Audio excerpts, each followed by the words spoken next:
A case study. West African Church. The General Council of the Benue Valley Church of Northern Nigeria was in a special session. It was a meeting called by the field secretary of the mission, John Greenwood.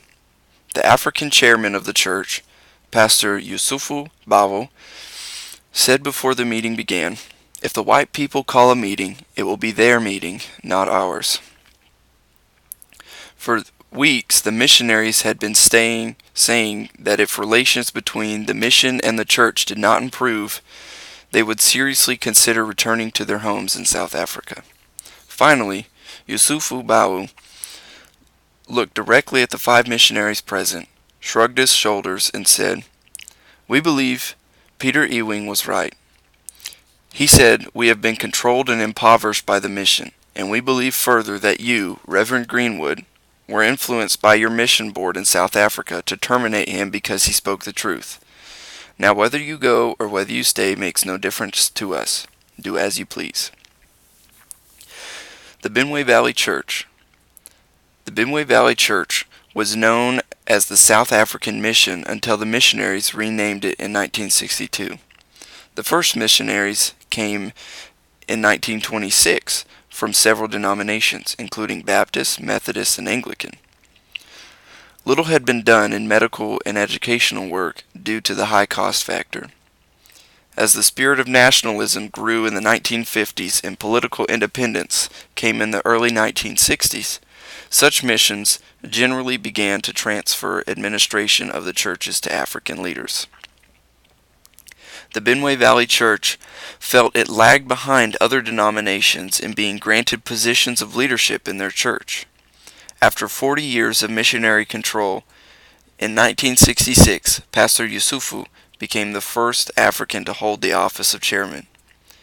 His 2 years thus far had been turbulent ones for mission-church relationships. At every meeting where missionaries were present, the same questions were being asked. Why are there no funds, even for church buildings? Have you purposely not built us a high school in order to control us? Do you want us to feel shame when we compare ourselves to the other churches around us? Is it not true that even in South Africa, the black man is a mission field for the whites? Attitudes toward South African influence. Benue Valley Church was a poor church, even by Nigerian standards. Unlike neighboring churches, Benue Valley had received no subsidies or grants from its home mission board located in South Africa. The missionaries of Benue Valley had taught a strict rule of self-financing for the church from the beginning of its existence. However, while the Methodist and Lutheran missionaries had a comfortable life financially, the white staff of Benue Valley lived almost at a poverty level. They and their sponsoring board had nothing to give, except what John Greenwood called gifts of love and service. Pastor Yusufu had been calling for a change in mission policies both in administration and finance.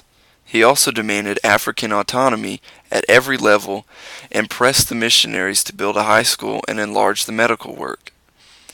In this, he reflected the changing attitude of the Nigerian government, which had recently taken a hard line against all white South Africans.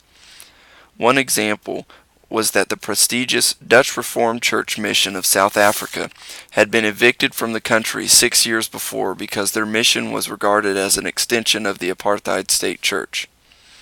Further, a nationwide daily paper described the DRCM in headlines as "the mission we do not want." The arrival of Peter Ewing. The long-standing problems of slow growth in membership, poverty, and mission domination sparked a new crisis when Peter Ewing arrived from Johannesburg. He had been assigned to train the laity for evangelism and to do continuing education for pastors. Though he used as his base the training leadership school in which he taught during the rainy season, Ewing moved about frequently. He was an impressive person, tall, with a strong physical build. His commanding presence was further strengthened by a gift for the Nigerian language. Within a month after his arrival, he warned John Greenwood while visiting him in his home that unless a change of attitude and corresponding new programs came from the mission, there was little hope that the mission would survive. John admonished Peter that to raise false hopes is immoral. We have a long history which has been built on trust and service. Our board has no funds and we have no funds, and to act as though we do is courting disaster. Moreover, we have always encouraged self-support. To this Peter replied, "How can you say this to any African when he has been told over and over again by his own government that white South Africa is the richest nation in the world?" John answered with obvious impatience, "Be reasonable, Peter. Look who we are. You are a part of us and belong to our history. The leaders of the church, especially Pastor Yusufu, must not be misled by promises that we know we cannot keep."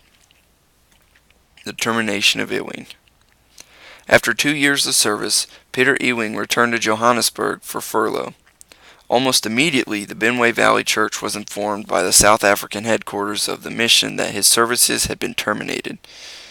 Embittered and angry, Peter Ewing's African following believed and circulated the word that John Greenwood and the other missionaries have requested the board to terminate Peter's service in Nigeria.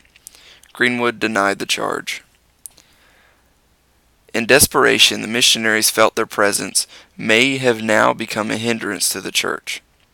They decided to call together the General Council of the church to seek a solution. Greenwood's meeting. As the special council opened, Pastor Yusufu stepped out from behind the chairman's table and stated that this was Greenwood's meeting. Following several hours of charges and sharp exchanges, John Greenwood stood to ask his final question. "In light of all you believe we have said and done, and because our only reason for being here is for the good of the Benway Valley Church, shall we missionaries remain with you or should we leave the country?" Pastor Yusufu replied that whether the missionaries chose to stay or to return to South Africa was of little interest to him or the church members.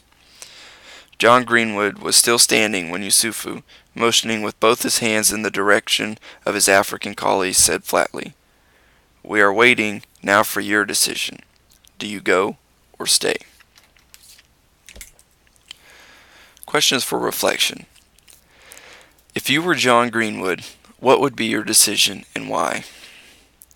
What lessons regarding the use of money in missions and dependency can be drawn from this case study? Has this case study had an impact on your attitude regarding the use of money in missions? Explain.